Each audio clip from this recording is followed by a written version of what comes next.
Glória a Deus. João 19, quem achou, diga amém. Nós vamos ler alguns versículos a partir do verso de número 23. João 19, a partir dos versos 23 em diante. Diz assim: tendo os soldados crucificado a Jesus, tomaram as suas vestes e dividiram-na em 4 partes, uma para cada soldado. Tomaram também a túnica, que era sem costura, toda tecida numa peça só, de alto a baixo, e disseram uns aos outros: não a rasguemos, mas lancemos sortes sobre ela, para ver de quem será. E isto aconteceu para que se cumprisse a escritura. Complete aí para mim, por favor. E isto aconteceu para que se cumprisse a que dizia: dividiram entre si as minhas vestes, e sobre a minha túnica lançaram sortes. E foi o que fizeram os soldados. Junto à cruz de Jesus estava a sua mãe, a irmã dela, e Maria, mulher de Clopas. Também estava Maria Madalena. Vendo Jesus ali a sua mãe e o discípulo a quem ele amava, que estava presente, disse à sua mãe: mulher, eis aí o teu filho. Depois disse ao discípulo: eis aí a tua mãe. E dessa hora em diante o discípulo a recebeu em sua casa. Mais tarde, sabendo Jesus que tudo já estava consumado, e para que a escritura se cumprisse, complete mais uma vez, por favor, e para que a escritura se cumprisse, ele disse: tenho sede. E estava ali um vaso cheio de vinagre, e embeberam de vinagre uma esponja, e colocaram-na numa vara de ísopo, e chegaram-na à sua boca. Quando Jesus recebeu o vinagre, ele disse: está consumado. E inclinando a cabeça, entregou o seu espírito. Como era o dia da preparação, os judeus, para que os corpos não ficassem expostos na cruz durante o sábado, porque aquele sábado era um grande dia, rogaram-lhe a Pilatos que lhe fossem quebradas as pernas dos crucificados. E foram os soldados e quebraram as pernas do primeiro e do outro que com ele fora crucificado. Mas chegando-se, porém, a Jesus, vendo que já estava morto, não lhe quebraram as pernas. Contudo, um dos soldados transpassou-lhe o lado com uma lança, e imediatamente saiu sangue e água. E aquele que viu isto testificou, dizendo ser verdadeiro o seu testemunho. E ele sabe que é verdade o que diz, para que também vós o creais, que estas coisas aconteceram para que se cumprisse a escritura. Complete uma última vez para mim, por favor. E estas coisas aconteceram para que se cumprisse. Mais uma vez. E estas coisas aconteceram para que dizia: nenhum dos seus ossos poderá ser quebrado. E você diga amém por essa palavra. Se assente glorificando a Deus. Oh, aleluia. Glória a Deus. Eu vou contar de 1 a 3, e quando eu disser 3, você vai liberar uma palavra que determina o rumo profético daquilo que eu acredito que o Senhor nos confiou como verdade para essa noite. Quando eu disser 3, vire-se em direção a alguém e diga assim para ele ou para ela: vai se cumprir tudo. Calma que eu não contei até 3 ainda, no 3. Quando eu disser 3, você libera a palavra é esta: vai se cumprir tudo. É 1, é 2, é 3, vai. Agora para o outro, repete: vai. Vai se cumprir tudo que diz a palavra. Céus e terras passarão, mas as palavras do Senhor jamais irão passar, jamais. Ele não é homem para que minta, nem filho do homem para que se arrependa. Falaria e não cumpriria? Daria uma direção e não seria capaz de executá-la? Pois nesta noite, como Maria, nós liberamos o mesmo verbo da canção que ela entoou, depois que gerou pelo Espírito Santo, quando disse: porque para Deus não é impossível, em todas as suas promessas Ele é fiel.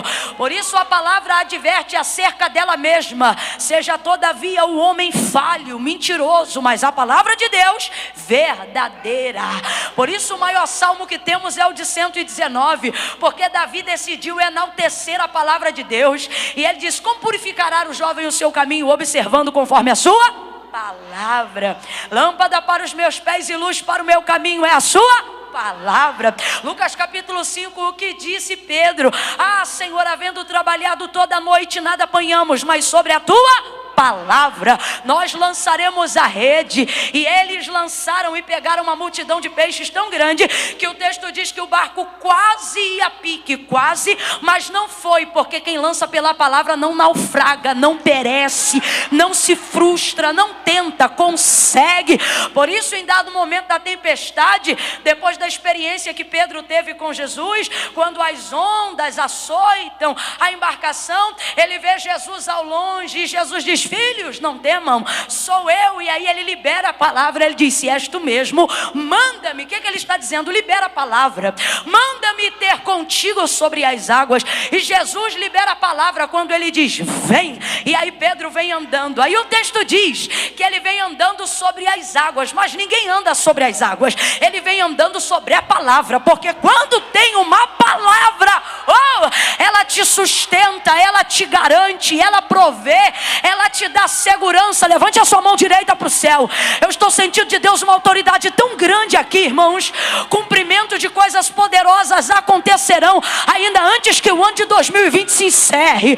Não dê o ano por encerrado. O Deus que fez tudo que existe e que há em 7 dias tem tempo de sobra para trabalhar na tua vida ainda este ano. Levante a mão direita para o céu, coloque ela sobre a sua cabeça aí agora e diga assim comigo: eu estou, diga, eu estou debaixo de uma palavra. Talvez você não tenha R$1 no bolso, talvez você não tenha carteira de habilitação para dirigir um carro, talvez você ainda more de aluguel e não tenha casa própria, e alguém pergunta: você tem o quê? Nunca abre a boca para dizer não tem nada. Se tu conheces a palavra de Deus, tu diga: olha, não tendo nada eu tenho tudo e estou melhor do que mereço, porque eu estou debaixo de uma palavra. Complete aí se você está me ouvindo.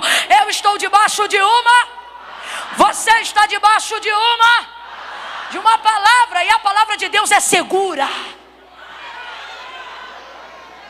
Sinta a solidez e a firmeza, sinta a solidez e a firmeza do chão que sustenta você aí nessa cadeira agora. Bata no seu pé bem firme aí. Bata no pé não, perdão, bata no chão. Está sentindo? É firme, esse chão aí está firme, sim ou não?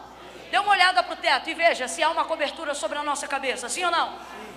E ela, por sinal, está muito bem feita, toda correta. Se chover, chove aqui? Não. Se venta lá, venta aqui? Não. Porque debaixo estamos seguros e por cima estamos cobertos. Mas sabe qual é o problema? A gente quer dar mais atenção àquilo que a gente vê do que àquilo que a gente sabe. E se eu te disser nessa noite, para você que acha que não tem nada, que acha que não tem o bastante, que acha que precisa de muito, porque muitas vezes não recebemos da parte de Deus coisas das quais Deus é capaz de fazer, não por falta de fé, mas por não termos conhecimento da palavra que está sobre nós.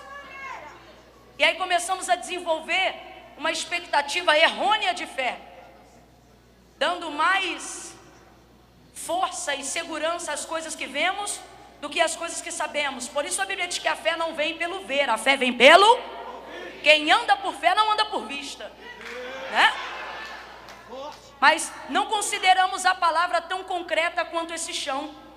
Não consideramos a palavra no nosso dia a dia tão concreta quanto esse teto. Agora, meu irmão, passa um vento, um terremoto, Deus livre e guarde, seja lá o que for, esse chão vira poeira, esse teto voa igual papel.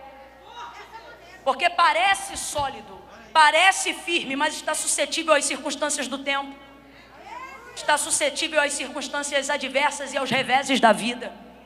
Se o proprietário, acredito que seja municipal ou federal ou estadual dessa região, decidir fazer uma obra de ampliação e derrubar tudo, ele vem com a autorização, joga isso tudo aqui no chão, e outrora o que parecia tão firme de repente se torna uma planta no mapa de um papel.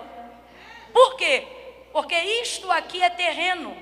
Agora, aquilo que há sobre nós é eterno, e por isso a palavra de Deus garante: céus e terra passarão e como um rolo serão arrolados, mas a palavra do Senhor, esta nunca passa, esta permanece para sempre. Só que você quer dar mais crédito àquilo que você vê do que àquilo que você sabe. Você prefere confiar no chão que te sustenta debaixo dos teus pés. É por isso que eu volto a dizer acerca de Pedro, quando ele ouve o Senhor dizendo vem, e ele é capaz de caminhar sobre as águas. E aí eu te pergunto, é capaz alguém de caminhar sobre as águas? Se anda sobre as águas sem ter uma prancha, gente? Se desliza sobre as águas sem ter um barco, gente? Claro que não. O problema não era estar num lugar sólido. Pedro estava dentro de um barco. Não havia absolutamente nenhum lugar ali ao redor mais sólido do que a embarcação de Pedro. Ele não estava se afogando, ele estava temeroso, porque o texto diz que o vento fazia barulho e o mar açoitava a embarcação. Só que ainda assim era o lugar mais seguro do mar, sim ou não? Quem está entendendo, diga amém. Só que o lugar que parece mais estável quando você está, se torna nada quando Jesus chega. E aí, olhando Jesus, ele diz o quê? Vem. Jesus diz para ele, vem. E ele vai sair do lugar que parece mais seguro e vai botar o pé aonde tem onda se mexendo, vai botar o pé aonde o vento está soprando. Só que ali ele caminha sem balançar, ali ele caminha sem titubear. Eu não sei quantos passos ele dá antes de afundar, mas sobre a fé de uma palavra que foi liberada, ele caminha sem errar, ele caminha com uma estabilidade maior do que a embarcação de madeira que ele estava. Por isso, depois que Jesus diz vem, Pedro vai. Tem uma outra ocasião onde Jesus está ministrando a milhares de pessoas. O texto diz que havia uma multidão ali, e aí ele começa a trazer um sermão, e o sermão é muito duro. Nesse dia Jesus não multiplica pão, nesse dia Jesus não multiplica vinho, nesse dia Jesus não cura nenhum paralítico, não dá vista ao cego, não faz ouvir nenhum surdo, não dá voz a nenhum mudo. Neste dia Jesus não opera seus prodígios e suas ações miraculosas, ele só prega e ministra a palavra. Aquele dia o milagre da palavra estava para a transformação de caráter, e muita gente quer espetáculo, não quer transformação de caráter. Aí o que acontece? Enquanto Jesus está pregando, o texto diz que o povo, ouvindo a palavra, sendo ela muito dura, porque não falava sobre aquilo que se podia realizar do lado de fora, falava sobre aquilo que precisava ser transformado do lado de dentro. Aí todo mundo começa a ir embora, o povo começa a ir embora, o povo começa a sair. Mas Jesus não é igual a gente não, que dirigindo o culto fica desesperado com hora, com isso, com aquilo. Já viu quando a pessoa vê que o pessoal está indo embora e começa a se preocupar com a hora? Aí começa a dizer, não vai embora não que daqui a pouco fulano vai cantar, não vai embora não que daqui a pouco vai ter oração de milagre, não vai embora não que daqui a pouco vai acontecer isso ou aquilo. Isso é coisa de homem, rapaz. Jesus não está nem aí para isso. O texto diz que Jesus vira, vai geral embora, só fica os 12. Aí de vez ele incentivar, né, e falar assim, fica aí que daqui a pouco eu vou fazer um milagrão. Não, ele diz assim, e vocês não querem ir também não? Aí olha o que Pedro vai dizer, olha o que Pedro vai dizer. Pedro não diz para onde, porque não importa onde você está, quando você está na companhia certa.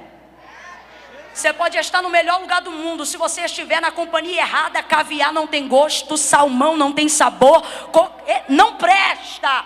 Porque não é o lugar que você está, é a companhia que está com você onde você está. Em contrapartida, eu aprendi isso com meu esposo, de tanto a gente, né, andar na obra missionária.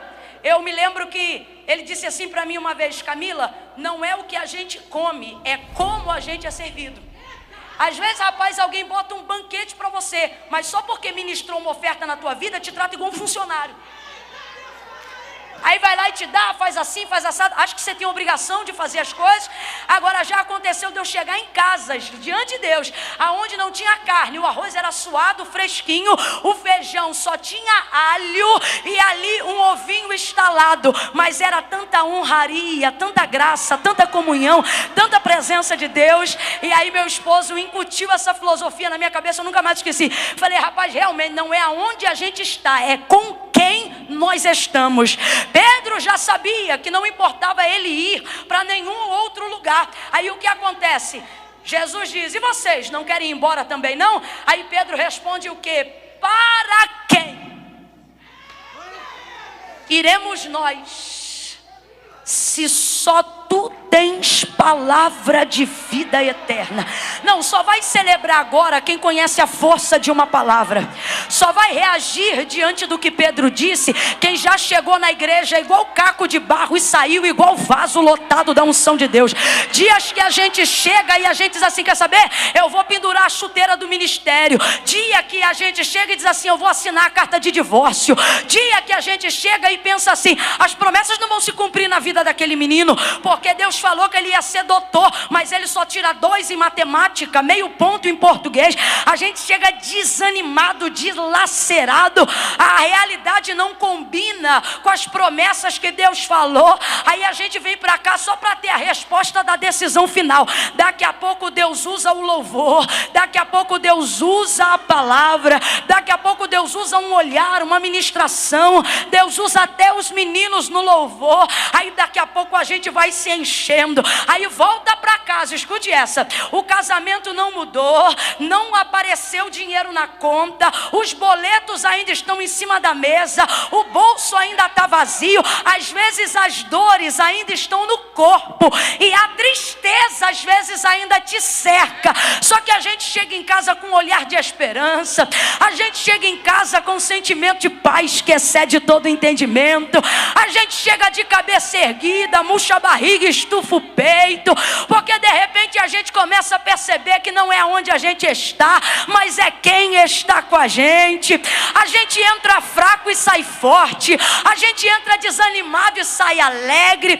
Às vezes as circunstâncias não mudam e alguém pergunta pra gente, e aí, caiu o dinheiro? Não. E aí, passou a dor? Não. E aí, o atribulado se aquietou? Também não. A fofoca acabou? Infelizmente continua. Então por que você está com essa cara? Por quê? O dinheiro não entrou, o plano de saúde ainda não está pago, o seguro do carro não sei como é que vai ser e o IPVA está atrasado. Mas eu recebi de Deus uma palavra, e isso foi o suficiente. Por quê? Porque a palavra de Deus entra aonde o remédio não entra, a palavra de Deus entra onde o dinheiro não tem acesso. Às vezes você chega aqui e você diz, eu preciso de um dinheiro, eu preciso de uma porta aberta, eu preciso de um amigo, eu preciso de um homem, eu preciso de uma mulher. E o Senhor está dizendo, por isso a tua lista de desejos é grande e a resposta demora a chegar. Tu devias pedir uma coisa só e é a mesma que Pedro. O que, Camila? Ao invés de fazer uma lista do que precisa, tu precisava de uma lista do que não pode faltar. E o que não pode faltar? A palavra. Se tu vieres hoje a este culto e ao invés de pedir dinheiro, casa, fama, sucesso, tu disseres assim, Deus, eu só preciso de uma palavra, manda uma direção e aponta o caminho, e neste caminho e debaixo dessa palavra aparece o carro, aparece a saúde, aparece o marido, aparece a restauração. Você não precisa de 1 milhão de coisas, você só precisa acreditar que está debaixo de uma palavra. Levanta a sua mão aí, estenda ela sobre a vida de alguém, não toque, só estenda ela sobre a vida de alguém e diga para ela, você está, grita aí para ela, você está debaixo de uma palavra, e isso é o suficiente. Se alegra, creia.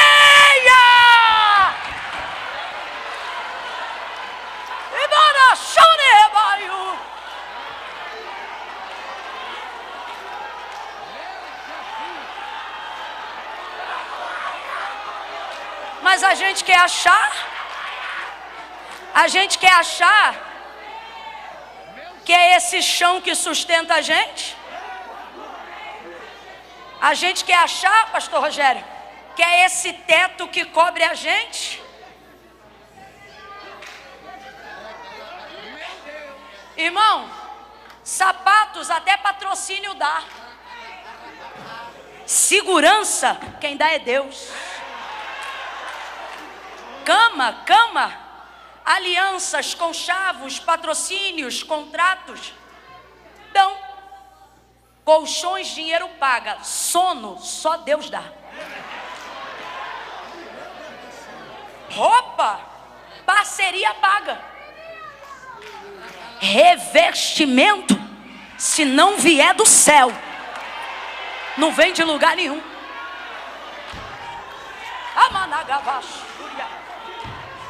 A internet pode te dar contatinhos.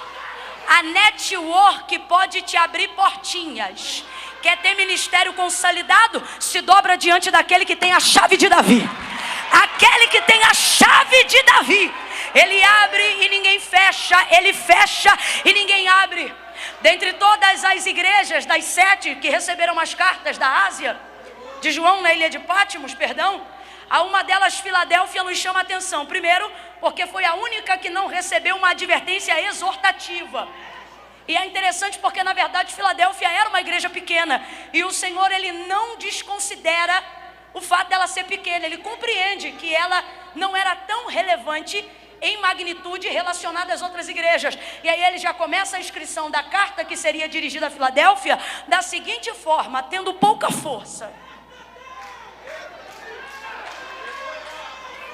Só que por que está de pé? É pela força? Não. Tendo pouca força, guardaste a minha palavra. Por isso, eu te guardarei na hora da tentação que há de vir sobre o mundo. Você está entendendo? Irmão, olha para cá. Preste atenção, porque eu sei que eu estou diante de muitas pessoas que desejam o episcopato. Eu sei que eu estou diante de muitos jovens que desejam um ministério. E isso é bom, eu não estou aqui para criticar isto. Pelo contrário, estou aqui para inspirar, para te motivar. Se eu pudesse ser um Paulo, guardar as devidas proporções, porque eu reconheço o meu lugar, mas se eu puder lhe dar uma palavra de ânimo, eu usaria a mesma que Paulo usou em direção a Timóteo, quando ele disse: desperta o dom que há em ti. Eu quero te animar, quero te fortalecer. A palavra do Senhor, ela é fiel, ela diz assim: aquele que deseja o episcopato, excelente obra deseja, é digno esse desejo, e nós estamos aqui para motivar isso. Só que nós precisamos entender que o que sustenta isso é a palavra. É a palavra. Então você não pode inverter a ordem das prioridades. Por falta de palavra, há falta de conhecimento. Conhecimento da palavra. E por isso há destruição. O que disse o profeta Oséias? Meu povo foi destruído porque não tinha tabernáculo? Meu povo foi destruído porque não tinha sacerdote? Não, tinha tabernáculo, tinha sacerdote. Meu povo foi destruído porque não tinha história. Não, eles tinham história.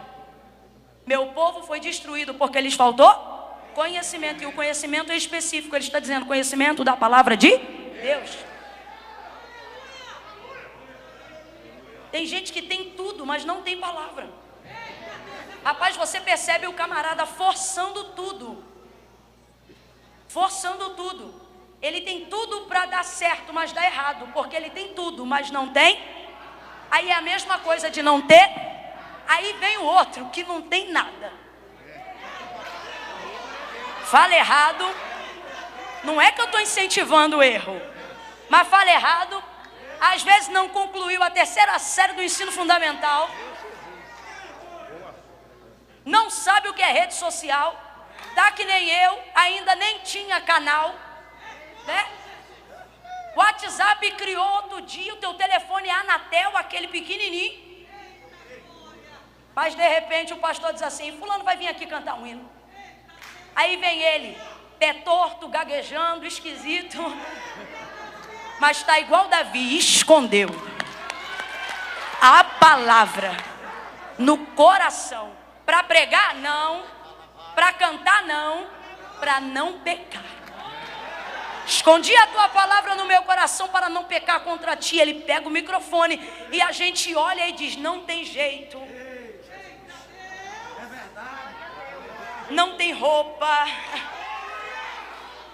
Não tem status. A gente olha e ele é tão desconhecido que a gente catuca o vizinho e diz: quem é? Quem é? Mas quando ele pega o microfone, o holofote do céu resplandece em cima da cabeça do menino, da cabeça da menina. A gente começa a sentir um arrepio na espinha.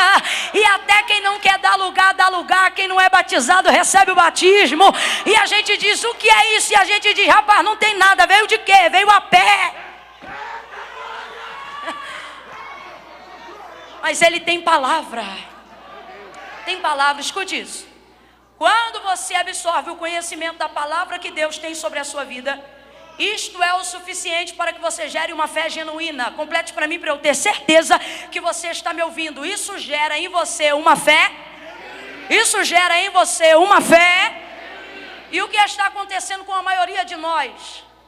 Não sei se pela filosofia da doutrina triunfalista, que foi incutida da década de 90 para cá, começamos a desenvolver um paradigma de fé que não tem sustentabilidade suficiente para ver milagres e para viver coisas extraordinárias. E por que não, Camila? Não é ausência de fé, está faltando palavra para que haja manifestação de fé. O que acontece? Preste atenção.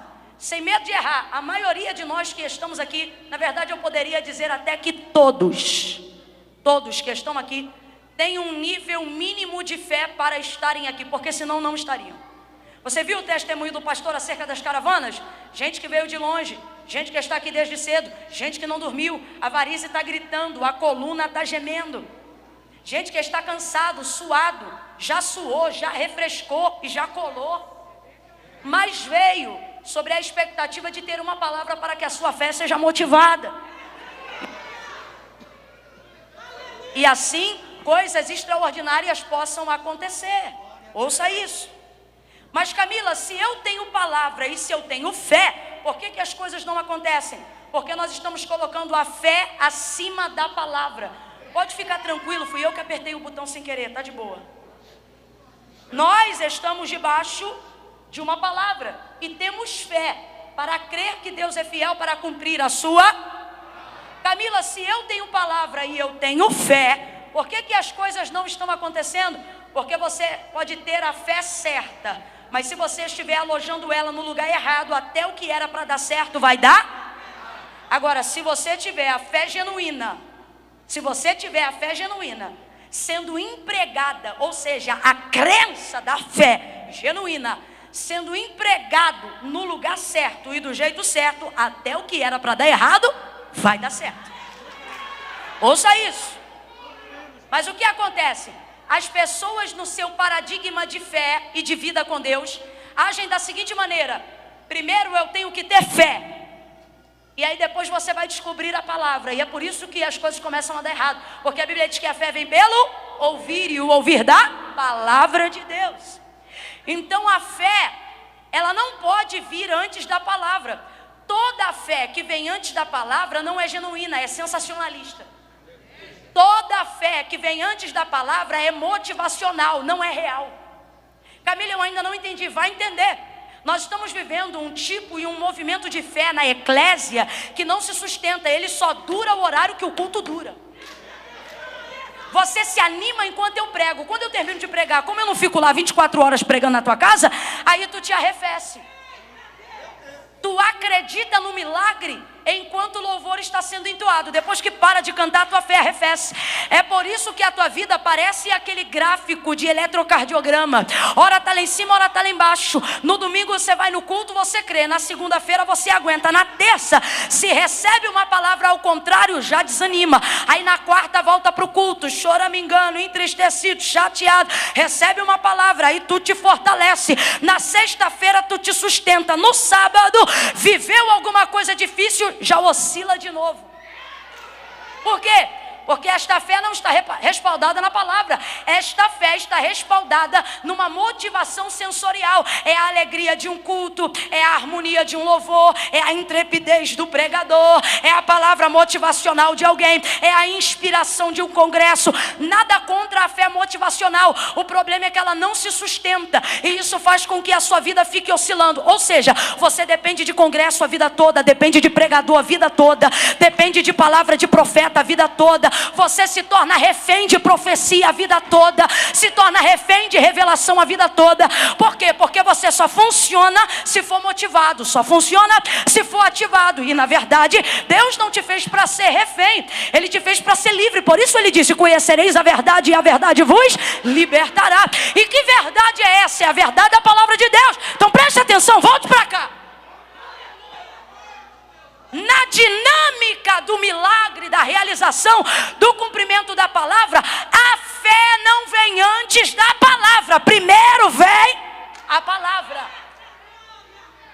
Esta palavra, se for fiel e verdadeira, instintivamente tua mente vai gerar a fé. E se ela gerar esta fé, nada te abala. Pandemia não te abala. Lockdown não te abala. Mudança de governo da América não te abala. Se vai ser o mesmo governo no Brasil daqui a 2 anos, nada disso te abala. Por quê? Porque você não tem fé no governo, você tem fé na... Você não tem fé no pastor A, B ou C, você tem fé na... Você não tem fé no pregador X ou Y, você tem fé na... Você não tem fé na campanha assim ou assado, você tem fé na... Então, tendo campanha ou não tendo campanha, ela crê. Vindo para o culto ou não vindo para o culto, ela crê. Porta aberta ou porta fechada, ela crê. Marido embriagado ou sóbrio, ela crê. Filho sendo aviãozinho do tráfico ou não, ela crê. Por quê? Porque ela não está confiando em absolutamente nada que seja motivacional. Ela não depende de uma circunstância favorável. Ele não depende de uma circunstância agradável para crer naquilo que foi falado. Por quê? Porque não é uma fé sensorial. É uma fé verdadeira, genuína, respaldada na palavra. Por exemplo, antes de Jesus ser assunto aos céus, ele declarou para nós a motivação que ele tem de fazer cumprir tudo que ele fala para nós. A motivação dele é tão grande, é tão grande, é tão grande, que ele não quer cumprir só o que ele tem para nós, mas também quer cumprir os planos que nós fazemos com ele. Por isso ele diz assim antes de subir: se vós estiverdes em mim e as minhas palavras estiverdes em vós. Ouça isso: pedireis o que quiserdes em meu nome e vos será feito ou dado. Mas ele diz: isso só vai acontecer se vós estiverdes em mim e as minhas palavras estiverem em... Só que você fica achando que Deus corresponde a sentimentalismo. Você fica achando que Deus responde a cor de pele.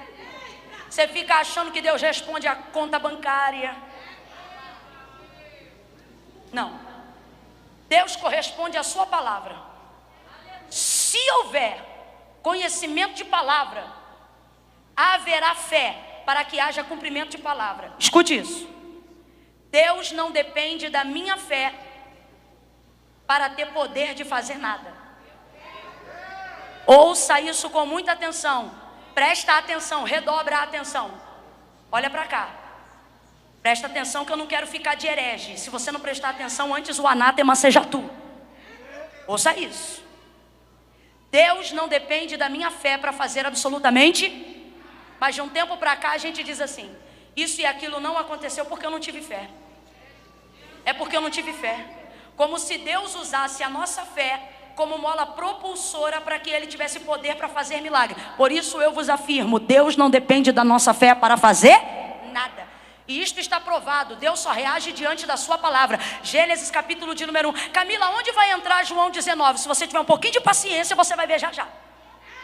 Gênesis capítulo de número 1, você vai ver a manifestação da palavra de Deus. Em Gênesis 1, na criação dos céus e da terra, de tudo que existe e que há, você não vê manifestação de fé, você só contempla a manifestação de palavra. O autor da carta aos Hebreus afirma o que eu estou dizendo quando ele diz assim: porque céus e terra, tudo que existe e que há, não foi feito por prova aparente do que se vê, mas antes foram criados pelo poder da sua... Então quem criou os céus e a terra? Deus criou por intermédio da sua... Por isso que em Jesus toda obra é executada. João capítulo de número 1. Ele não fala o nome de Maria, não fala o nome de José. Ele vai direto no alvo. Ele diz: no princípio era o verbo. O verbo é o que, gente? Palavra.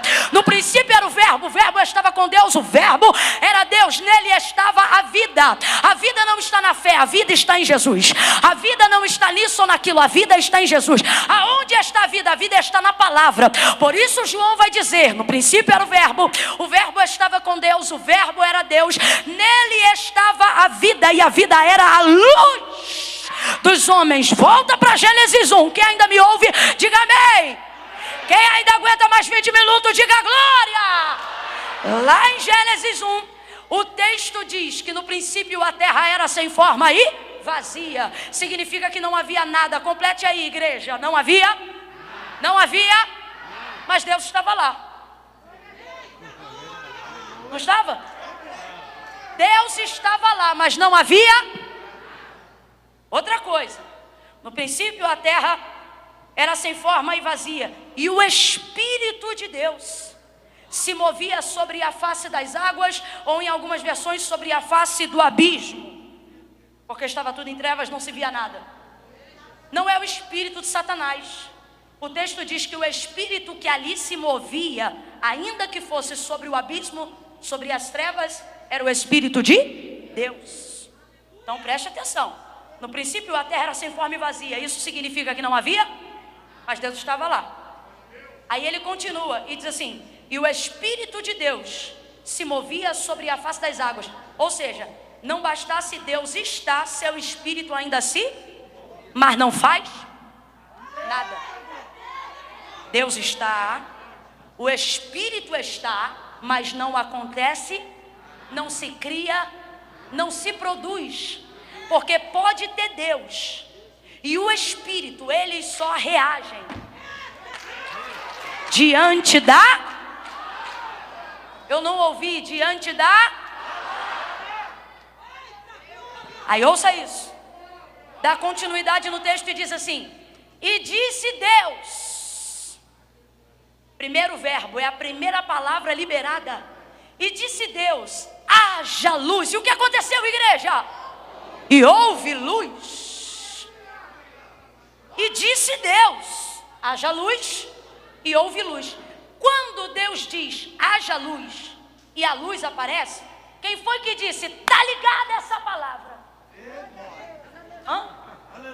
Quem foi que disse amém? Eu creio. Quando o texto diz e disse Deus haja luz, quem foi que disse amém? Assim seja. Alguém disse alguma coisa?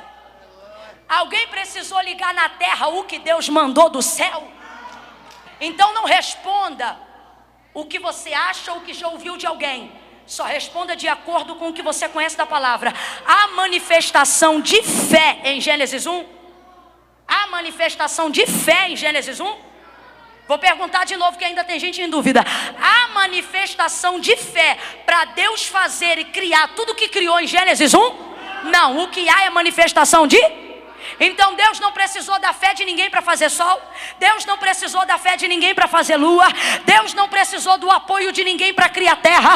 Deus não precisou da ajuda de ninguém, da concordância de ninguém para o firmamento se estabelecer entre o céu e a terra. É isso que nós estamos afirmando? Sim, é isso que nós estamos afirmando. Por quê? Porque Deus não depende da minha fé para fazer nada. Escute isso. Se eu creio, Deus pode. Quando eu não creio, Ele continua. Então por que eu creio? Porque eu crer faz com que aquilo que Deus já fez me dê condições de receber. Então preste atenção. A minha fé não dá para Deus o poder de fazer. E por que ainda assim eu creio? Porque a minha fé me dá poder de receber aquilo que Deus já fez. Pelo poder da palavra dele, ele começa a criar. E ele vai criando, criando, criando. Verso 31 do capítulo de número 1.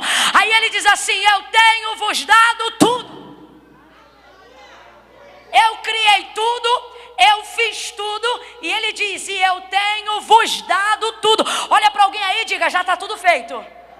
Não, não, olha aí, anima alguém com essa boa nova e diga para essa pessoa: está tudo pronto, está tudo pronto, está tudo. Olha para ela e diz assim: tudo o que você precisa, tudo o que você deseja, diga, tudo o que você sonha. Anime essa pessoa e diga para ela: já existe.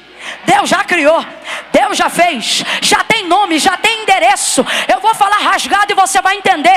Esse marido que você sonha, ele já existe. Essa casa que você quer morar, ela já existe. Este ministério que você quer exercer, para Deus ele já é. Você me vê aqui pregando e diz assim: eu creio que um dia sou eu. E Deus está dizendo: eu não creio, eu vejo você pregando ali. Por quê? Porque Deus não precisa da minha fé para fazer. Já está feito. E por que eu creio? Porque é a minha fé que me dá condições de receber aquilo que Deus já fez. Está tudo pronto, filho. Está tudo pronto. Ninguém pega Deus de surpresa. Ainda antes que houvesse dia, eu sou, e não há quem possa fazer escapar das minhas mãos. Operando eu, quem impedirá? Ai meu Deus, compartilha isso com os 3. Seja profeta de Deus na vida de alguém e diga: já está feito, já está pronto. Já está feito, já está pronto, já existe. A palavra de Deus já manifestou tudo o que você precisa. A palavra de Deus já garantiu tudo que você almeja. Pela palavra de Deus você conquistará tudo que você, tudo que você espera em Deus. A palavra de Deus vai cumprir. Deus está dizendo: não é você que vai cumprir, é a minha palavra que já cumpriu. Você só precisa crer para receber aquilo que já existe. Você só precisa crer para receber aquilo que eu já fiz. E como eu creio? Como eu creio, Camila? Eu creio na palavra. Eu creio na palavra. E como eu creio na palavra? Para crer, eu preciso conhecer o que a palavra diz ao meu respeito. Mas se não houver conhecimento do que Deus disse a meu respeito, não haverá fé que sustenta o recebimento do que Deus já fez. Porque fé não é para dar para Deus poder de fazer. Fé é para me dar poder de receber o que Deus já. Só que a gente acha que Deus não fez porque não vê. Você tem dificuldade de acreditar em coisas que já existem, mas você gera descrédito nessas coisas só porque você ainda não. Só que não é porque você não viu que não significa que aquilo já existe. Então você só vai acreditar que o Japão é real se pisar no Japão? Então você só vai acreditar que o Canadá existe se pisar lá? Se não é assim com as coisas que você vê na televisão, e por que não é? Porque você vê. E é por isso que o Senhor está dizendo: ei, as minhas ovelhas conhecem o som da minha. Por isso a fé que eu preciso ter para receber o que Deus tem tanto poder para fazer que já está feito, não pode vir baseada naquilo que eu vejo. Precisa estar conscientizada naquilo que eu, filtrada naquilo que eu ouço.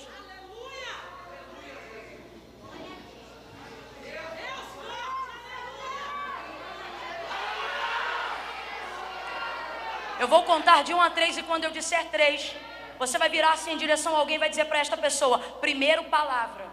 Amém? 1, 2, 3, diga para ela. Isso. Diga de novo, diga primeiro palavra. Vamos dizer para uns 5 aí, primeiro palavra. Primeiro palavra. Primeiro toma conhecimento da promessa. Primeiro avalia o que Deus te disse. Primeiro observa o que Deus te falou. Primeiro se coloca na posição de trazer à memória aquilo que Deus disse acerca da sua vida, da sua casa, da sua família. Por que é que Deus respondia tão rapidamente às orações de príncipes como Abraão, como Noé, como Moisés, como Jó? Porque eles eram príncipes de obediência. Mais fé não tem quem diz que crê, mais fé tem quem obedece o que diz que crê. Na analogia de Tiago e João acerca da fé, principalmente Tiago, que é ele quem afirma que a fé sem obras ele vai começar essa explicação como se ele traçasse um diálogo onde alguém lhe perguntasse assim: me diga aí, qual é o tamanho da sua fé? E ele dissesse: não, eu não preciso te mostrar o tamanho da minha fé. Olhe as minhas obras, e vendo as minhas obras, você saberá qual é o tamanho da minha fé. Então veja, mais fé não tem quem diz que crê, mais fé tem quem crendo faz o que precisa ser feito. Mas olha o que está acontecendo. Olha o que está acontecendo. A gente quer espiritualizar aquilo que a gente não é capaz de executar. Porque é mais fácil fingir que eu tenho fé do que confessar a incredulidade que mora em mim. Não, ouve isso aí que eu preciso falar isso. Sabe por que milagres estão deixando de acontecer? Não é porque Deus não tem poder de fazer, mas é porque eu não estou tendo poder para receber. Porque Deus não depende da minha fé para fazer. Sou eu que dependo da minha fé para receber aquilo que Deus já. Camila, como é que eu Eu sei que já está feito. Pergunta para a mulher do fluxo de sangue, Marcos capítulo de número 5, sozinha em casa, se liga, sozinha em casa, se eu tão somente tocar na orla das suas vestes, eu serei sarada. Ó a palavra que ela desenvolve, se eu tão somente tocar na orla das suas vestes, eu serei sarada. O texto diz que Jesus passa por entre a multidão, ela esbarra na orla das vestes dele, e o texto diz que imediatamente, na hora, a gente quer protelar coisas que Deus quer fazer hoje, como se não estivesse no tempo de Deus, e Deus está dizendo, confessa que você não tem fé para receber hoje, e não que eu não queira fazer agora, porque o nome de Deus é já. Mas é melhor espiritualizar e dizer que não está no tempo do que confessar a incredulidade que mora em mim. Me mostre um milagre que alguém em situação de petição pediu a Jesus e ele disse espera. Me mostra um. Me mostra um. Me mostra um profeta que liberou de Deus uma palavra para alguém e a palavra era espera. Não era.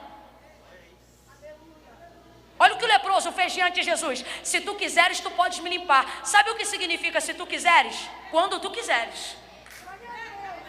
Aí Jesus diz assim, eu quero. Eu fico imaginando o que ele pensa. Mas quando? Ele diz, agora, ser limpo. Mas a gente quer espiritualizar.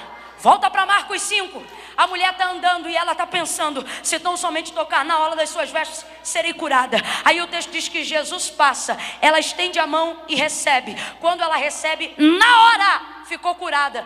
Para analisar, a grosso modo, ela pegou o que queria sem pedir e não foi roubo. Não, analisa o texto. Ela fez uma oração? Não, analisa o texto. Ela fez uma oração? Ela pediu a Jesus para... Mano, ela foi lá. E porque estava debaixo de uma, meteu a mão. Não precisou agarrar ele. Não precisou espremer ele. Ela só deu uma esbarrada na orla das vestes. E o texto diz, estancou na hora. A hemorragia que ela tinha. Eu vou perguntar de novo, ela pediu? Ela fez uma oração? Não, ela desenvolveu a capacidade de crença em cima de uma palavra. Se tão somente eu tocar na orla das suas vestes, eu serei curada. Sacode alguém aí e diga, você precisa de palavra. Não é dinheiro, não é contatinho, é palavra. Se vós estiverdes em mim e as minhas palavras estiverdes em vós, pedireis o que quiserdes. Ele não diz eu vou pensar, ele não diz eu vou te mandar esperar, ele diz vai ser feito, vai ser feito, vai ser feito.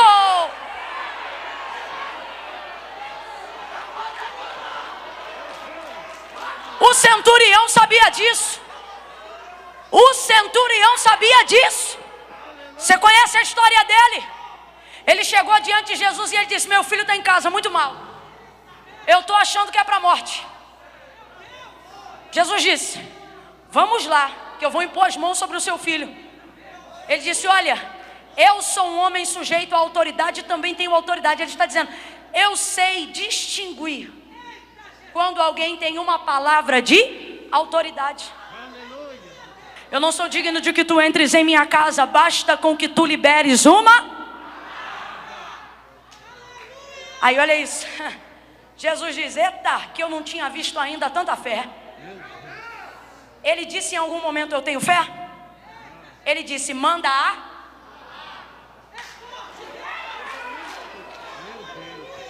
Fé você não fala, fé você vive.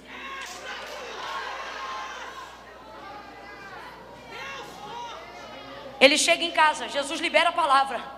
Ele chega em casa, procura o menino na cama. Pergunta para alguém, cadê ele? Ele levantou, comeu. Tá bem. E a febre? Deixou. Aí dá uma curiosidade nele. Ele diz assim, fala aí comigo. Que hora mais ou menos era isso? Aí alguém responde para ele, ó, era por volta de umas 5 da tarde. Ele diz, era a hora que ele liberava a palavra. Enquanto você espiritualizar o que Deus já te deu autoridade para executar, você vai ter palavra, vai ter fé, Vai ter Deus, vai ter o Espírito de Deus, mas não vai acontecer? Eu sei que tu é crente, irmão. Eu sei que a senhora é crente, minha irmã. Mas as coisas não estão paradas porque Deus está dizendo espera.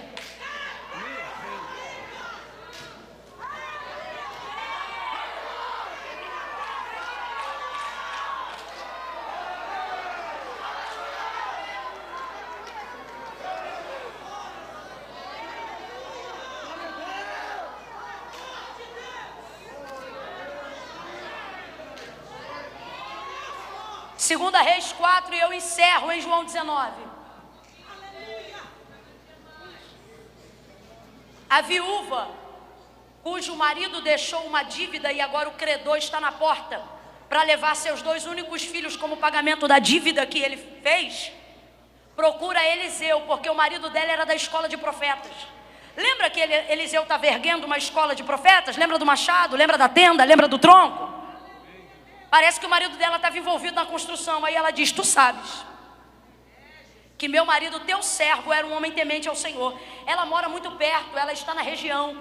E é interessante que Eliseu respalda o que ela está dizendo. Ele não questiona, ele sabe quem ela é. E se responsabiliza pelo que está acontecendo na casa dela. Mas ela me parece ter intimidade com a via profética. Primeiro, por saber quem procurar. É muito importante saber quem procurar quando não souber o que fazer. Aí ela diz para ele: morreu, e agora o credor está lá na porta, profeta. Aí ele diz assim: declara-me o que tens em casa. E ela responde: eu não tenho nada, a não ser uma botija de azeite. A não ser uma botija de azeite. Ela só tinha uma. Vem comigo, eu já estou encerrando. Ela só tinha uma. Só uma botija de azeite. Aí ele vai dar 3 vais para ela. Verbo imperativo, porque a palavra que Deus libera sobre nós sempre está em caráter de verbo imperativo. Lembra quando ele apareceu a Abraão? Sai, vai. Tem que executar, tem que fazer. Aí ele diz assim para ela: então vai, pede vasos emprestados aos teus vizinhos, não poucos mas muitos, coloca todos eles dentro do teu quarto, depois vai. Entra dentro do teu quarto, fecha a tua porta sobre ti e os teus filhos e derrama o azeite da botija dentro dos vasos. Ouça isso. Ele disse: entra no teu quarto e derrama. Qual é a palavra? Vem comigo, qual é a palavra? Ele diz: derrama o azeite da botija dentro dos vasos. A mulher vai e pede vasilhas, não poucas mas muitas. Botija é pequena, vasos são grandes, são maiores. Por isso o nome de um é botija e o nome do outro é vaso. Coloca tudo dentro do quarto, ela fecha a porta. Aqui está o vaso e aqui está a botija. Então vamos lá, deixa eu ver se você tem fé. O que eu tenho aqui na minha mão direita? Isso, o que eu tenho aqui na minha mão direita? Uma botija. E aqui no púlpito eu tenho um? Isso, só para a gente entender. Aí ela entra no quarto. E o texto diz que ela faz o que ele mandou. Ele mandou ela fazer o quê? Ele mandou ela fazer o quê? Derramar. Deitar. Derrama. Ela foi lá e derramou.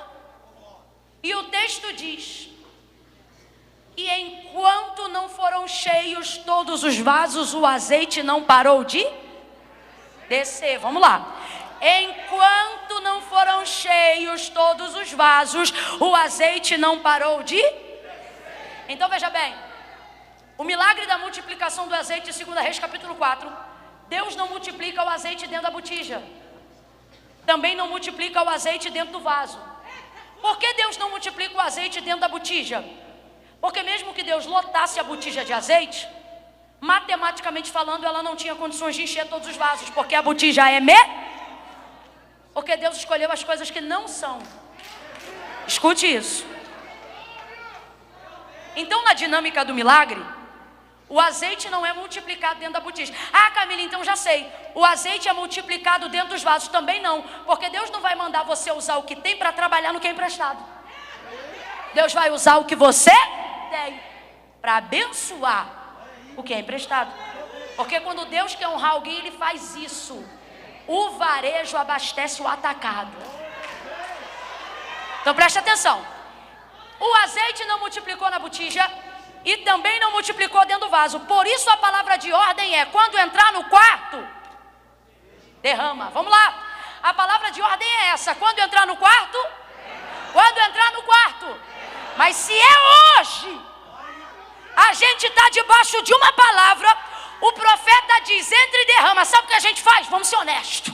Quando a gente vê aquelas bocas largas dos vasos, quando a gente vê o tamanico da botija, sabe o que a gente faz?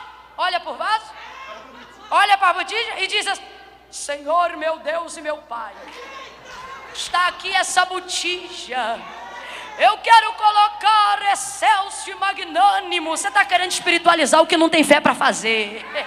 Eu conheço essa oração. Essa oração não é para manifestar fé. Essa oração é para maquiar a incredulidade. E Deus está dizendo aqui, rasgado para alguém: até quando você vai maquiar a incredulidade? É melhor ser sincero acerca dela. Sabe por quê? Deus tem disposição para trabalhar numa incredulidade sincera, mas não suportará uma fé falsa. Então pare de espiritualizar o que você precisa confessar. Milagres estão deixando de acontecer hoje, não porque Deus não tem poder para fazer, mas porque a gente quer cozinhar o milagre em banho-maria. Você quer ver? Quantas vezes Deus já ungiu a tua vida? Quantas vezes Deus já liberou profeta para liberar palavra sobre a tua vida, dizendo assim: eu coloquei nas tuas mãos unção para curar. Quando você vê gente enferma, quando você vê mendigo embaixo da ponte, teu corpo arrepia, tua mão sua, você diz: eu quero ir ali, eu quero tocar, eu quero ministrar, porque de fato esta unção está sobre você, mas você nunca toca, nunca derrama, nunca ministra. E por que não? Porque você passa o culto inteiro, na hora que está tudo pegado na glória, esperando um anjo aparecer, esperando o óleo ficar amarelo, esperando alguma... Aí você fica assim: Deus, me dá unção, porque tu sabes que se tu me der unção eu vou tocar, se tu me der unção eu vou fazer. Deus está dizendo: eu já te dou unção há mais de 10 anos. Unção você não precisa não. Ao invés de pedir unção, começa a dizer: Deus, me dá coragem para ir lá e executar e fazer aquilo que o Senhor me mandou fazer. Deus coloca o Ebal e o Gerizim diante de Moisés e do povo. Sobre o Gerizim, a mando da palavra, ele diz o que vai acontecer se Israel ouvir e obedecer. Vamos lá, se Israel ouvir e... Vem para a gente terminar junto. Se Israel ouvir e... Ele diz: se vocês ouvirem o que? Os mandamentos, que significa a palavra. Vamos lá, os mandamentos, que significa a palavra. Ele diz que eu, o Senhor, hoje vos entrego no meio de vós, se vocês ouvirem e... obedecer. Ele não diz se vocês ouvirem e creem, porque fé está muito mais relacionado com obediência do que com estímulo. Se vocês ouvirem e obedecerem, tudo que aqui hoje eu derramo sobre o Gerizim vai correr atrás de vocês. O quê? Aí ele diz: bendito será na cidade, bendito será no campo, bendito serão teus negócios, benditos serão os teus investimentos, benditos serão os teus filhos, bendito será o fruto do teu ventre, bendita será a tua amassadeira, bendito serão os filhos dos teus filhos e os filhos dos teus filhos dos filhos dele. Eu, o Senhor, farei. Quem vai fazer? O Senhor. Eu, o Senhor, farei. Eu, o Senhor, farei com que todas essas bênçãos vos persigam até que vos alcancem. Você quer saber o que é mais eficaz do que campanha de oração? Vida de obediência. Aí ele diz: se vocês ouvirem e... eu, o Senhor, farei. E a mesma coisa ele diz sobre o Ebal, mas para maldição. Agora, se vocês ouvirem e não obedecerem, eu também farei com que todas essas maldições vos persigam até que vos alcance. Veja, ele não diz se vocês ouvirem e creem. Só para a gente entender, gente, eu estou dizendo que tem que ter fé, mas se isso não for uma realidade, não adianta dizer amém. Ele diz: se vocês creem, parafraseando para nós hoje aqui, não me provem isso dizendo amém, me provem isso obedecendo o que eu disse. Para de espiritualizar o que eu já mandei você A mulher viu o milagre e Deus multiplicou o azeite no fio, porque o texto diz que enquanto tinha vaso, o azeite continuava a Então ela ficou ali, ó, com a mão virada, ó, e o azeite descendo. Meu Deus. Deus está dizendo, você não pode esperar acontecer para dizer que crê. Você tem que fazer com aquilo que você tem. E enquanto você faz, você vai ver. Aleluia. Fecho agora em João 19. 3 oportunidades nós lemos. E nas 3 oportunidades a palavra que repetimos foi: e isto aconteceu para que se cumprisse a escritura. Aí só para a gente corroborar tudo numa palavra só, vamos substituir escritura por palavra, ok? 3 ocasiões e nós lemos ali. E todas elas terminaram da seguinte maneira: e isto aconteceu para que se cumprisse a palavra. Que palavra? A palavra de Deus. E todas elas são palavras ditas pela boca do profeta Isaías, centenas de anos antes de acontecer o fatídico dia do Calvário e da entrega de Jesus na hora da crucificação. Escute isso. A primeira vez, e eu não me alongo mais, é sucinto, por isso eu comecei de trás para frente.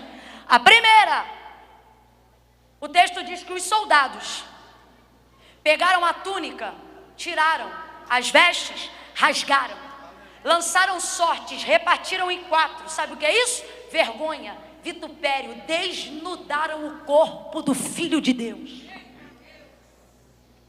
É um escândalo o que está acontecendo. Jesus já não bastasse estar entre 2 criminosos, agora está praticamente nu entre eles. O Santo de Israel despido em público. É dolorido ou não é? É vergonhoso ou não é? Vem comigo, é desagradável ou não é? Só que João diz, eu sou testemunha ocular. Sabe o que isso significa? João está dizendo, eu não estou falando para vocês o que eu ouvi, eu estou falando para vocês o que eu sei. Eu vi, eu estava lá até o final. E eu estou falando para vocês a fim de que vocês, ouvindo o que a palavra cumpriu, também possam crer naquilo que agora eu creio que é verdadeiro. Aí ele diz, primeiro, despiram ele, vergonha, dor. Os adversários e os algozes expondo o corpo de Cristo no madeiro. Só que olha o que ele diz: e isto aconteceu para que se cumprisse a... Vem, crente, sem preguiça. E isto aconteceu para que se cumprisse a palavra. Aí ele diz, foi o que fizeram os soldados. Então vamos interpretar o texto. Quem fez isso foram os... Mas ele diz, isto aconteceu para que se cumprisse a... Então os soldados só fizeram para fazer cumprir.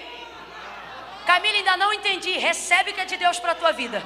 Se tu tiveres conhecimento de qual é a palavra que Deus tem liberado sobre a tua vida, até o que o teu inimigo fizer, até a maneira como o seu adversário se opor diante de você, você não vai se embaraçar com isso. Como um ponteiro de um relógio trabalha para marcar a hora, quando você tem noção da palavra, Deus está dizendo, você não fica embaraçado. Por que não, Camila? Porque você vai saber que o teu adversário está trabalhando para fazer cumprir uma palavra que Deus já liberou. Camila, eu ainda não entendi. Vai entender agora. Este problema que se levantou, esta dificuldade que você está passando, Deus está dizendo, se você não tiver conhecimento da obra que eu tenho na tua vida, você vai bater o carro na primeira carreta. Mas se tu te lembrares do que eu falei, você vai ver que esse inimigo está trabalhando de graça para fazer cumprir aquilo que eu disse a teu respeito. Camila, ele não sabe e ele não precisa saber. Basta eu saber que aquele que me guarda não dorme e continua trabalhando por mim, mesmo quando o adversário... Tem gente que pensa que está te ferindo e está cumprindo a palavra. Tem gente que pensa que está te arrebentando e está te jogando para mais perto do centro da vontade de Deus. Tem luta que pensa que vai acabar com a tua vida. Tem problema que chega para pensar que é a tua morte. Mas Deus te trouxe hoje aqui para te dizer, é a minha palavra te empurrando para o centro do meu propósito. Ora, barra, choria. Segunda vez. O texto diz, e para que se cumprisse e para que se cumprisse disse Jesus, vendo que tudo já estava consumado, disse assim, tenho sede. Presta atenção que isso aqui é muito sério. É possível que Jesus esteja com sede? É. Depois de percorrer a Via Cruz, depois de subir o Gólgota, depois de carregar, é possível. Mas meu irmão, você acha que quem sabe que vai morrer tem problema se morrer de sede? O texto é claro, não precisa inventar, está escrito, você leu comigo. Vendo que já estava consumado, para que se cumprisse a disse. Então peraí, Jesus não está dizendo tenho sede, porque de fato quer beber água. Jesus está dizendo tenho sede, porque mesmo que queira beber água, não vai pedir de beber água porque quer beber água, vai pedir de beber água não motivado por uma necessidade. Vai pedir água porque ele sabia qual era a palavra que o profeta Isaías havia declarado acerca daquela hora. Qual? Responde para mim. Jesus já sabia que ia pedir água, mas ia beber vinagre? Sim ou não, gente? Estou falando do Filho de Deus, ele sabia da obra, ele é o verbo. A palavra que descreve sobre ele é dele. Então vamos lá. Jesus sabia que ia pedir água, mas ia beber vinagre? Sim ou não? E mesmo assim ele pede. Então se ele sabia que ia pedir água, mas ia beber vinagre, está pedindo porque está com sede? Está pedindo para se cumprirá? Essa é a segunda parte da maturidade da fé. Quando? Quando eu faço coisas que não estão ligadas ao que eu quero, mas estão ligadas ao que eu preciso fazer. Para quê? Para cumprir a palavra. Essa é a parte mais difícil de provar para Deus que a fé que a gente tem é genuína. Qual? É aquela que eu não espero o profeta fazer. Eu sei o que é, eu vou lá e cumpro aquilo que Deus quer que eu faça.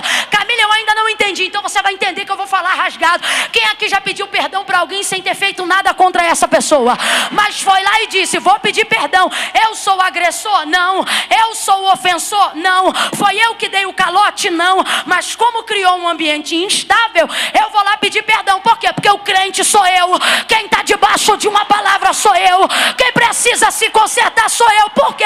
Porque dos algozes Deus não espera nada, mas dos crentes Ele espera que se cumpra a palavra. Sacode alguém aí agora, sacode alguém aí agora e diga para esta pessoa, quando ninguém cumprir a palavra, cumpre você, cumpre você.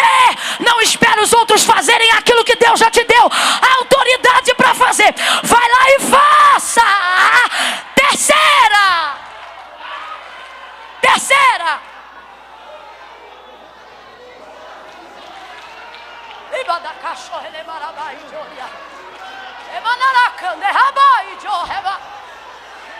Vai cumprir tudo, vai cumprir tudo, vai cumprir tudo, mesmo que sofra, vai cumprir, mesmo que tenha momentos tristes, vai cumprir tudo. Você diz, Camila, eu estou no vale, e Deus está dizendo, esse vale também faz parte do cumprimento da promessa, vai cumprir tudo. Ele está dizendo, suporta a dor, porque aquele que te garante a dor, também garante o terceiro dia da ressurreição. Vai cumprir tudo. Terceira e última. Já está consumado. Ele dá o último suspiro. E ele entrega o seu espírito. Isso é maravilhoso. Porque quando você sabe o que Deus diz a seu respeito, ninguém te toma nada. É você que entrega. Por isso Jesus disse, quando Pilatos tentou negociar com ele, como quem diz, eu tenho autoridade para te mandar prender e soltar. Vamos fazer um acordo aqui agora? E eu vejo se eu consigo te liberar. Achando que o poder daquilo que Jesus estava fazendo estava na mão de Pilatos. Aí Jesus diz para ele, não, Pilatos, a minha vida ninguém toma. Sou eu que a... Porque quando você sabe o que te espera, o que acontece na tua vida dá susto nos outros, e você não. É por isso que nego pira em enterro de crente. É por isso que ninguém entende quando vai no leito do um enfermo no hospital. Ele é crente, a gente chega desesperado, porque não sabe o que vai acontecer, e diz, eu vou orar para curar. Quando o cara já sabe o que vai acontecer, ele diz, não ora não, que eu já vi o portão, já vi a mansão, eu estou tranquilão, eu vou para lá. Quando você sabe o que é, ninguém te toma. Aquilo que acontece na tua vida espanta os outros, mas não espanta você. Ele entrega o Espírito, e o texto diz que Jesus morreu. Complete aí, Jesus. Agora ouça, morto não se defende, morto não reage, morto não argumenta, morto não se protege, morto não faz absolutamente, porque está. Talvez você diga, Camila, onde eu me encaixo nisso? Porque o dia a dia da vida ensinou para a gente que a morte nem sempre está debaixo da terra. Quantas vezes, como vivos, precisamos agir como se estivéssemos? Às vezes estamos em ambientes que a gente não pode falar, não pode se defender. Dependendo do ambiente que você está inserido, você não pode fazer nada. Parece até como Cristo, a gente parece que está amarrado. Dependendo na casa de quem que tu está tendo que dividir a kitnet, você vê e não pode falar. Aí você diz, Camila, e numa hora dessa, quando eu não posso reagir à palavra?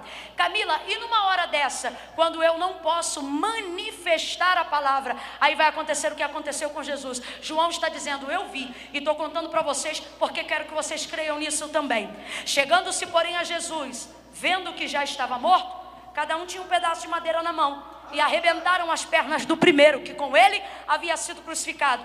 Fizeram a mesma coisa com o terceiro que estava ao outro lado. Aí João diz, mas chegando-se, porém, a Jesus, não quebraram as pernas. Por que não quebraram se tinha madeira? A primeira coisa que você já tem que entender é que sobre a vida de quem tem a palavra, coisas aleatórias começam a acontecer. Sabe por quê?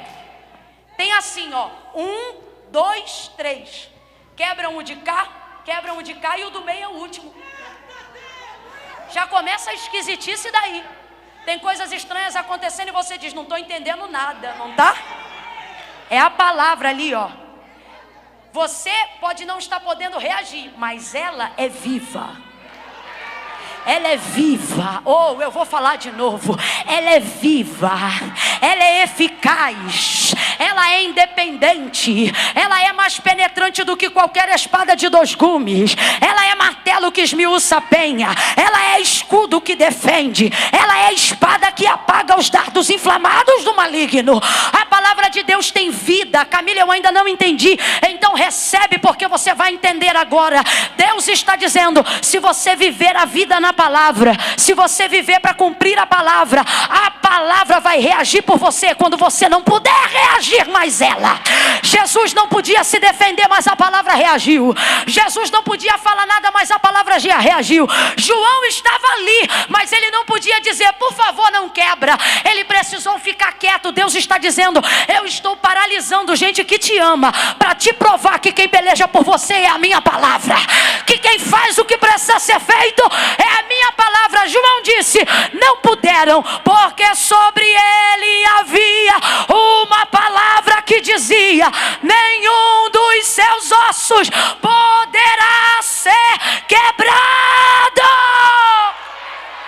Fica de pé quem acredita na palavra.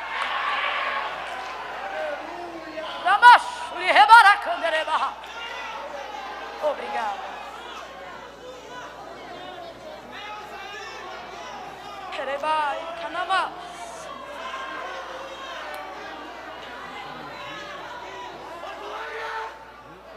Não se mova agora. Ficou até agora, fique até o fim.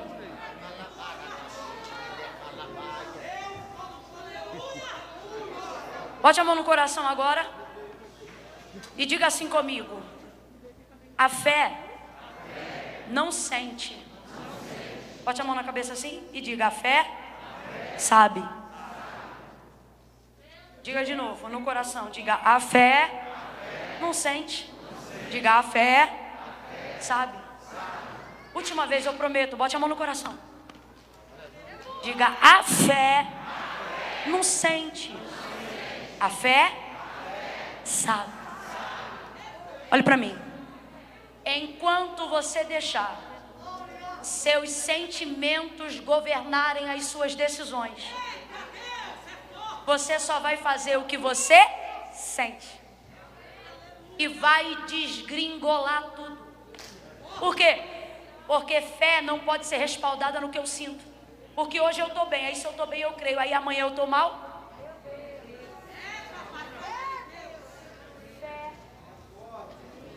Fé não tem a ver com como eu me sinto, tem a ver com aquilo que eu sei a despeito, independente do que eu. É você chegar em casa, ter que lidar com alguém que tem sido tribuloso na sua caminhada, mas porque sobre a sua vida tem uma palavra, você sai desse culto animado, encontra com ela ou com ele depois de 4 caixas de cerveja e aquilo não rouba teu ânimo. Porque não tem a ver com como você se sente, tem a ver com o que você... E aí o que você sabe? Deus falou que vai salvar, então ele pode beber 4, pode beber 6. Eu vou ficar com aquilo que eu... Porque o que eu sei foi o que Deus disse. Olha para aqui. Menos sentimentalismo, mais conhecimento. Eu comecei e não terminei quando eu falei porque Abraão, Moisés, Noé, Jó eram respondidos tão imediatamente. Sabe por quê? Porque eles não oravam o que eles sentiam. Eu não estou dizendo que Deus não se importa com os nossos sentimentos. Deus é tão sensível ao que a gente sente que João não teve condições de medir o seu amor, quando na expressão máxima do seu amor ele disse: Deus amou o mundo de tal maneira que enviou o seu Filho unigênito para que todo aquele que nele crê não pereça, mas tenha vida eterna. Então Deus sente, Deus ama, Deus cuida, Deus guarda, Deus se importa. Porém, olha, o povo, vocês estão com frio? Estão com calor ou estão com frio? É? Porque eu acho que eles viram eu suando e ligou o ventilador para vocês. Tá frio, né? Pode ligar. Quem está suando sou eu e eu já estou acostumada para ficar tranquilão. Porque eles estão com frio, não precisa não. É, pode desligar. Para a gente terminar na bênção. É melhor terminar quente do que terminar frio. Escute. Ah, perdão. Então segura a fumacinha aí um pouquinho. Ouça isso. Enquanto você só andar de acordo com o que você sente, você tem palavra, mas não vai acontecer. Porque não é o que você sente, é o que você sabe. Você tem que manifestar a palavra. Quando, Camila? Mesmo quando você não sente? Porque não é como eu me sinto, é o que Deus falou. Aí Abraão orava, e quando ele orava ele dizia assim: porque tu disseste. Aí Moisés orava e Moisés dizia assim: porque tu disseste. Eles não oravam o que queriam, eles oravam o que Deus havia dito. Aí Deus fazia, porque Deus reage à sua palavra. Segura essa movimentação aí que eu quero fazer o que eu considero a oração mais importante da noite. Eu quero orar agora, mesmo sabendo que num culto missionário, provido de tantas caravanas, a maioria das pessoas que estão aqui, talvez 95%, seja crente até o tutano. Vendo a reação da igreja, sem dúvida são a maioria. Porém, tem alguém aí que entrou na caravana. Tem alguém aí que ficou sabendo do evento e entrou no culto. Tem alguém que é filho de alguém que é, mas você ainda não é. E eu preciso falar com você agora. Eu quero todo mundo bem ligadinho agora, ninguém andando, ninguém andando. Eu vou contar de 1 a 3 e vou fazer um convite. Eu disse que eu vou fazer um apelo ou um convite? Porque apelando eu estou a 1 hora e 35 minutos. Agora é convite, vai ser assim. Eu vou contar de 1 a 3. Quem estiver afastado dos caminhos do Senhor. Quem entrou hoje aqui está distante. Afastado. Se diz desviado. Ou participa de cultos, entrega oferta, crê em Deus. Mas na hora que a gente pergunta, quer fazer uma aliança com o Senhor? Você diz, hoje não. Você não sabe o número dos seus dias. E Deus está dizendo, pare de protelar. É melhor a incredulidade sincera do que uma falsa fé. Camilo, o que você está dizendo? Estou dizendo que tem gente aqui que precisa hoje vir ao altar e confessar Jesus Cristo como seu Senhor. Só que por que não vem? Porque você sente que tem que resolver isso, sente que tem que resolver aquilo, ou fica esperando, olha para cá, fica esperando sentir alguma coisa para entregar a vida para Jesus. Você vê o povo chorando, você vê o povo se arrepiando, você vê o povo glorificando, aí você diz, eu não estou sentindo nada. Se eu sentir um arrepio eu vou, mas fé não é o que você sente, fé é o que você crê. Que Jesus Cristo é o mediador entre Deus e os homens, creio. Quando a coisa aperta, você conhece o nome de um monte de santo, mas chama o nome de um só, e ainda é fervoroso, você diz, há poder no sangue de Jesus. Então se você crê, está na hora de confessar. E por que não confessa? Porque eu não sinto. Não é sobre o que você sente, é sobre o que você sabe. Ai, Camila, se eu sentir um arrepio, quer sentir um arrepio, tira a roupa no frio. Aqui não é sentimento, é decisão. Não precisa sentir nada, só precisa saber. Ele é o teu Deus? É Ele que você clama? Ele é o teu socorro? Quando a coisa aperta, é Ele que você reconhece? Ai, Camila, sou eu sim. Deus sabe, mas eu não vou aí na frente não, porque não precisa. Deus sabe, sabe, mas não concorda. Porque não foi Camila, não foi a Simiso que criou isso. Foi o Senhor Jesus que disse, aquele que me confessar diante dos homens, eu também o confessarei diante do meu Pai que está no céu. Olha o que Ele disse. Mas aquele que se envergonhar de mim diante dos homens, também ficará envergonhado diante do meu Pai que está no céu. Então veja, a maioria das pessoas que não entregam a vida para Cristo numa confissão pública de fé, elas não fazem isso, não por não crer em Deus. Fé elas têm, elas não fazem porque sentem vergonha. Camila, mas se eu sinto vergonha, Deus vai me entender. Ele sabe, mas não concorda. Camila, mas o que eu faço se eu tenho vergonha? Vem com vergonha. Porque a vergonha é passageira, mas a sua salvação é eterna. Isso não tem a ver com o que você sente, tem a ver com o que você sabe. Sabe que precisa se consertar? Camila, eu sei tanto que para mim servir a Deus é uma coisa tão séria, que primeiro eu vou consertar a minha vida, depois eu vou. É por isso que você nunca vem, porque Jesus disse assim, sem mim nada podeis fazer.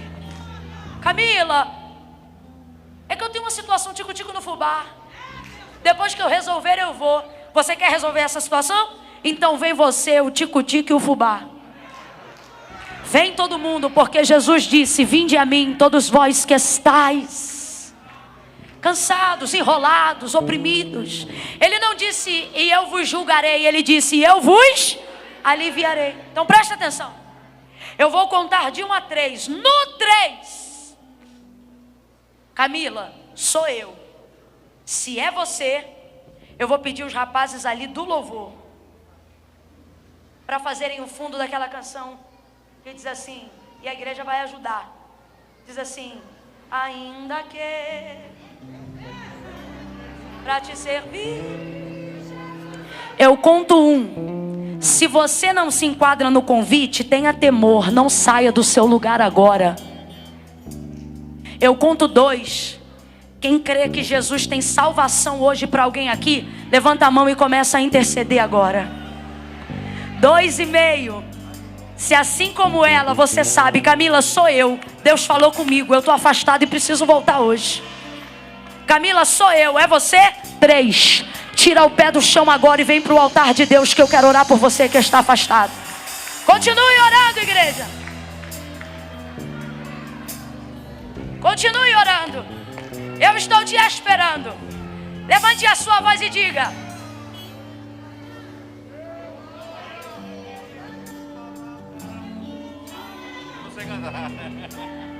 Eu entrego.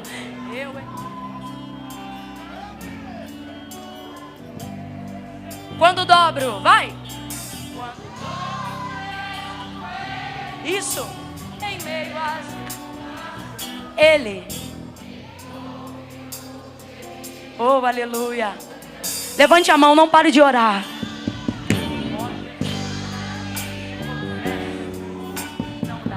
Canta para Ele, canta para Ele.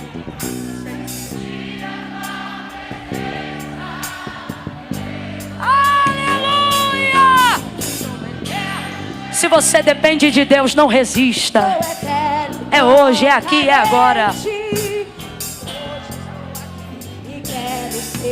Aleluia! Simiso vai cantar e vai dizer assim: pra te seguir, Jesus, eu tenho aqui chorar. Te seguirei, porque comigo estarás. Sofrer contigo. Eita, Jesus!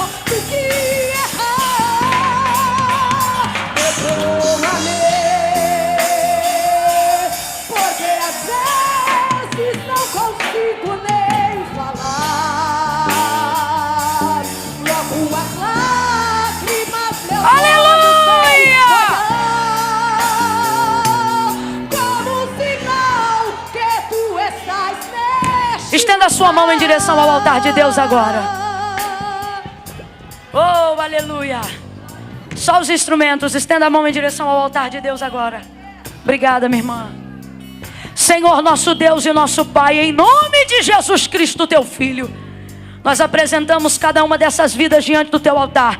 E como ministros de uma nova aliança e sacerdotes de uma nova geração, nós ligamos na terra e te pedimos: cumpre o que tu disseste que faria. Porque tu disseste que tudo que dois de nós ligássemos na terra seria ligado no céu. Nós ligamos aqui na terra o perdão dos seus pecados. Nós reconhecemos eles como filhos da luz, como filhos da salvação. Aonde havia uma legalidade, um pecado, aonde havia uma brecha, Senhor, passa em revista, cancela toda a obra do mal e inaugura na vida deles a partir de hoje novidade de vida, vida abundante e um novo ciclo de libertação acerca de todas as palavras que tu liberou sobre ela, sobre eles, acerca de cada uma delas. Cumpre de acordo com a tua vontade e glorifica, glorifica, glorifica, glorifica o teu nome e nós te glorificaremos muito mais em nome de Jesus. Deus, ainda na tua presença, aonde houver alguém ao alcance da tua palavra, ao alcance da voz profética, nesta noite, alcança esta pessoa, repreendendo a incredulidade, fortalecendo a fé, jogando o ânimo dobre por terra. Aviva a tua obra, traz à memória aquilo que dá esperança para a tua igreja e glorifica o teu nome, em nome de Jesus. Quem concorda, diga. Aplauda o Senhor por estas vidas. Oh, aleluia. Diga ainda que